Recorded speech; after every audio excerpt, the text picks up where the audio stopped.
If you watched my first video about Project Mockingbird, you know that for decades, the CIA and other agencies, now including NGOs and huge corporations, have been in charge of filtering and creating news stories brought to you as truth.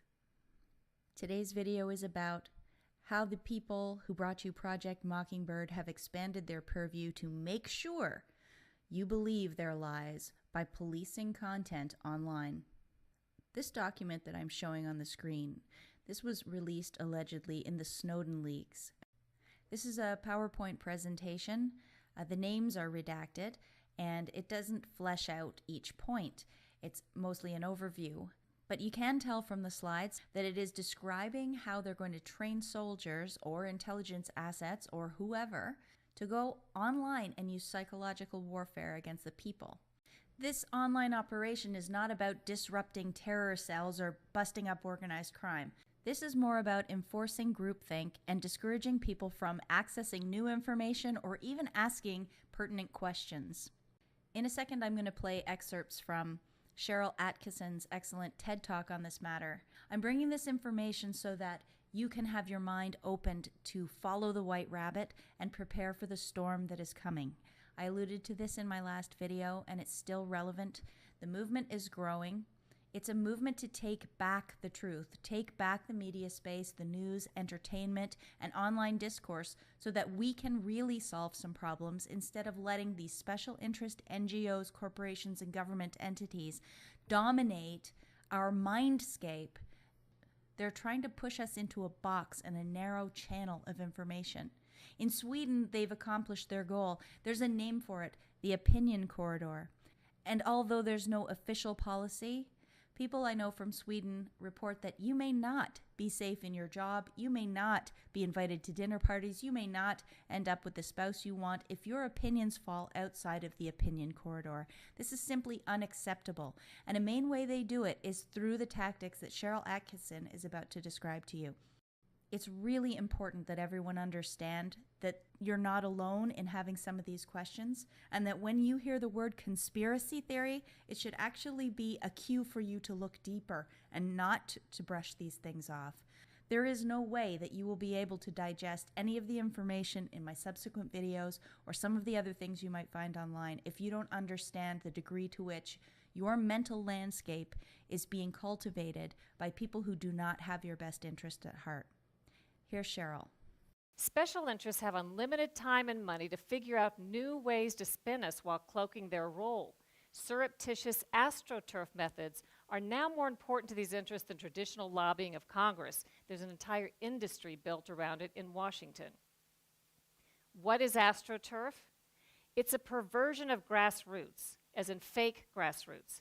Astroturf is when political, corporate, or other special interests disguise themselves and publish blogs, start Facebook and Twitter accounts, publish ads, letters to the editor, or simply post comments online to try to fool you into thinking an independent or grassroots movement is speaking. The whole point of AstroTurf is to try to give the impression there's widespread support for or against an agenda when there's not. AstroTurf seeks to manipulate you into changing your opinion by making you feel as if you're an outlier when you're not. AstroTurfers seek to controversialize those who disagree with them. They attack news organizations that publish stories they don't like, whistleblowers who tell the truth, politicians who dare to ask the tough questions, and journalists who have the audacity to report on all of it. Sometimes AstroTurfers simply shove intentionally so much confusing and conflicting information into the mix that you're left to throw up your hands and disregard all of it, including the truth. Drown out a link between a medicine and a harmful side effect, say vaccines and autism, by throwing a bunch of conflicting paid-for studies, surveys, and experts into the mix, confusing the truth beyond recognition. And then there's Wikipedia. AstroTurf's dream come true. Billed as the free encyclopedia that anyone can edit, the reality can't be more different. Anonymous Wikipedia editors control and co-opt pages on behalf of special interests. They forbid and reverse edits that go against their agenda. They skew and delete information in blatant violation of Wikipedia's own established policies, All of this may be why, when a medical study looked at medical conditions described on Wikipedia pages and compared it to actual peer-reviewed published research, Wikipedia contradicted medical research 90% of the time. Well, I have a few strategies that I can tell you about to help you recognize signs of propaganda and AstroTurf.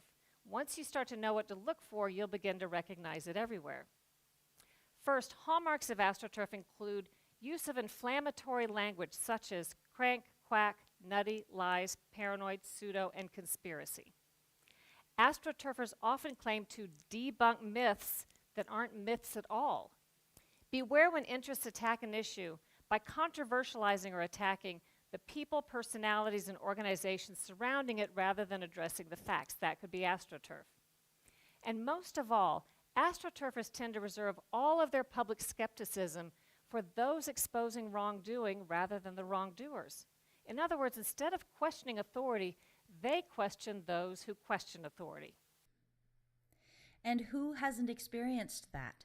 There are many topics we can't even approach around the dinner table. We can't approach with our close friends. We certainly can't bring them up at the water cooler at work anymore. And it wasn't always like this. Most topics we could talk about, but the opinion corridor is getting more and more narrow. When we can get people to listen to us, usually they cop a bit of an attitude, and they'll ask us for our evidence. But there's the trap. The mainstream media won't provide us the evidence through the channels that our friends and family will accept. In other words, if CNN is not covering it, if it's not in CBC News, it's just not true to them. And so to break through this, people should understand first and foremost the degree to which they are being manipulated and lied to through the information channels that we've become accustomed to. And I'm hoping that these last two videos can help you to show them that. You can see on the screen as I'm talking images that hint at the direction that I'm going to be going in subsequent videos. These and other topics are important to come to terms with. I'm also going to put in the description box links to some videos I think relate to this topic and some keywords that people new to this might want to start searching. And remember, you have to look outside of the mainstream for coverage of these topics. The good thing is, even if you don't trust the site that you're reading the information on, most of the time, well-researched sites will have links to primary documents or primary video evidence that you can look to yourself and then decide. Okay, everybody, thanks for listening. Peace out.